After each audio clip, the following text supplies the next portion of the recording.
કોરોનાની મહામારી વચ્ચે સાદાઈથી મુસ્લિમ બિરાદરોએ ઈદની ઉજવણી કરી હતી। બિહારી સમાજ દ્વારા પણ ઈદની ઉજવણી કરી અલ્લાહ દુનિયામાંથી વહેલી તકે કોરોનાની મહામારીને દૂર કરે તેવી દુઆ પણ કરી હતી। એક તરફ કોરોનાનો કાળો કહેર વર્તાઈ રહ્યો છે। છેલ્લા 1.5 વર્ષથી દેશ અને દુનિયામાં મહામારી ફેલાઈ છે। તેને લઈ દરેક પ્રસંગ સાથે ધાર્મિક અને સામાજિક કાર્યકર પણ રોકાયેલ લગાવવામાં આવી રહી છે।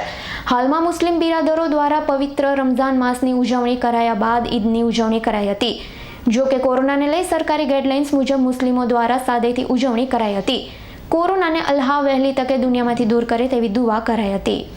મુસ્લિમ બિરાદરો દ્વારા દર વર્ષે હર્ષોલ્લાસ સાથે ઈદની ઉજવણી કરાઈ છે। જો કે 2 વર્ષથી કોરોનાની મહામારી વચ્ચે સાદાઈથી ઈદની ઉજવણી કરાઈ રહી છે। सैयद अब्दुर्रहमान चिश्ती। दो चीज़ें हैं, एक गम है, दर्द है, दुख है और एक खुशी है। लेकिन जब दर्द का या गम का बोझ ज़्यादा बढ़ जाता है तो खुशी उसके अंदर थोड़ी सी फीकी पड़ने लगती है। ऐसा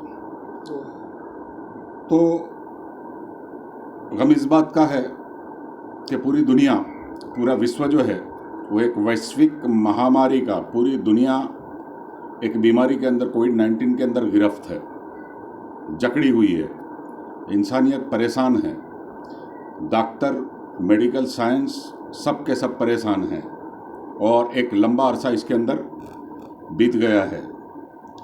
खुशी इस बात की है कि भाई जिस तरीके से एक वक्त के ऊपर जो हमारी कार होती है वो सर्विस होती है, या जो हमारा मकान होता है इसको रंग रोगान कलर होता है, इस तरीके से अल्लाह पाक ने साल के अंदर चंद ऐसे खुशी के मौके रखे हैं जिसके अंदर हमारे जो रिलेशन है, हमारे जो संबंध है वो सर्विस होकर अप टू डेट हो जाए। ऐसा ईद की लफ्ज़ी मानी होती है खुशी, और इसका असल मकसद है, इसका जो रीज़न है कि जो 30 दिन तक इबादतें, रियाजतें जो करते हैं मुसलमान भाई, तो इसके इनाम के रूप में अल्लाह पाक ने ये खुशी को दिया हुआ है। मगर इसका जो असल मकसद ये है कि जिस तरीके से एक प्रॉपर्टी, एक मिल्कत होती है, एक इमारत, इसके अंदर अगर कोई दीवार के अंदर कोई दरार पड़ जाती है तो उसको जिस तरीके से सीमेंट डाल के भर दिया जाता है ताकि इमारत की मजबूती कायम रहे, अगर ऐसा नहीं करोगे तो वो टूट फूट के बिखर जाएगी।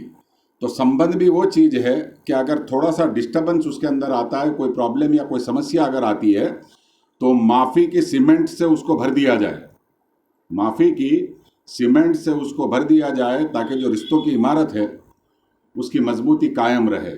अब दरअसल एक मसला क्या है, मैं अपने सारे भाइयों से ये कहना चाहूँगा कि इंसान अपने दोस्तों से, अपने जानने पहचानने वालों से दूर दूर तक मुलाकात के लिए जाता है, दूर दूर से मिलने वाले आते हैं, लेकिन अपने सगे भाई या बहन के साथ में या करीबी रिश्तेदार के साथ में जब कोई प्रॉब्लम होता है तो आजू बाजू में, अड़ोस पड़ोस में उसका मकान होता है, बादज इसके भी वो इसको छोड़ देता है।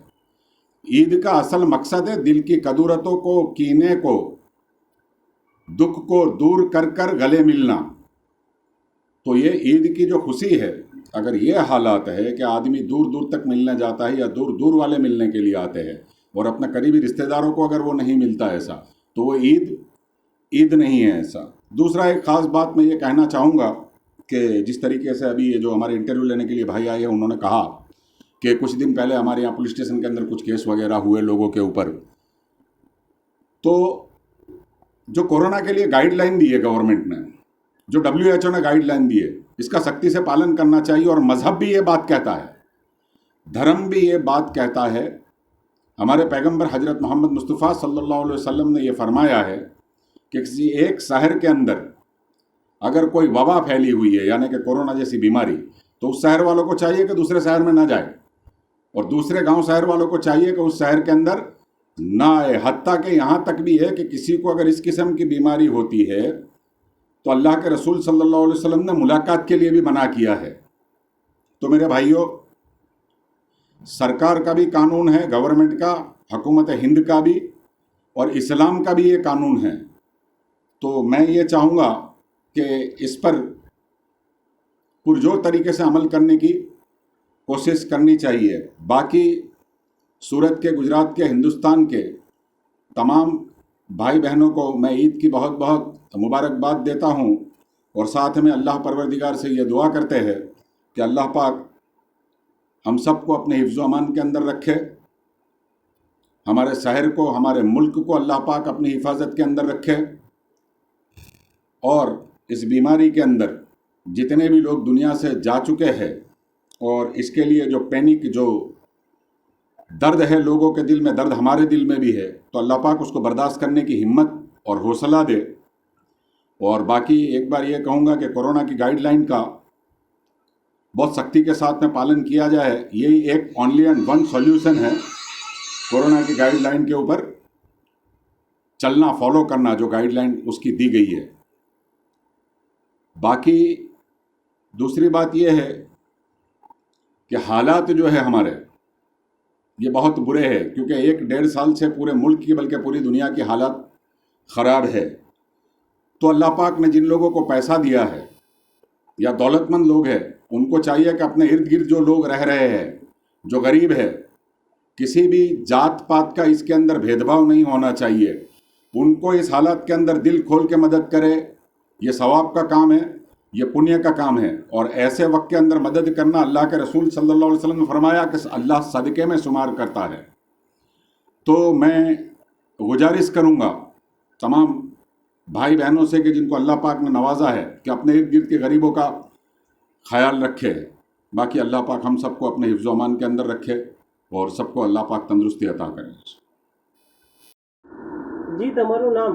મારું નામ જાવેદ બિહારી સમાજ વેલફેર ટ્રસ્ટથી જનરલ સેક્રેટરી છું ને આજ ઈદ મિલનનું તમામ દેશવાસીઓને અમારા તરફથી, અમારા બિહારી સમાજ પરિવાર તરફથી બધાને ઈદનું ખૂબ ખૂબ અભિનંદન આપીએ છીએ અને હિન્દુ મુસ્લિમ ભાઈચારાના પ્રતીક અમે લોકો લિંબાયતમાં, સુરતમાં અથવા જ્યાં બી રહેતા છે, એકતાના પ્રતીક છે। શું બીજો હજુ મેસેજ આપવામાં આવે જનતાને કોરોના વાયરસનો? કોરોના વાયરસને તો આ એક વબા છે જે જાપાનથી આવી ને હિન્દુસ્તાનમાં અટકી ગયેલી છે। એના કારણે અમે અલ્લાહથી દુઆ કરીએ છીએ કે આ વબાથી અમે લોકોને જલ્દથી જલ્દ રાહત આપે અને તમામ લોકો જે એની અંદર ઘણા સમયથી પરેશાન, હોસ્પિટલમાં વેક્સિન માટે, ગેસ માટે, ઓક્સિજન માટે લોકો જે પરેશાન છે, એને કુદરત આપણા તરફથી કંઈ રસ્તો કરી આપે એવી હું અલ્લાહથી દુઆ કરું છું।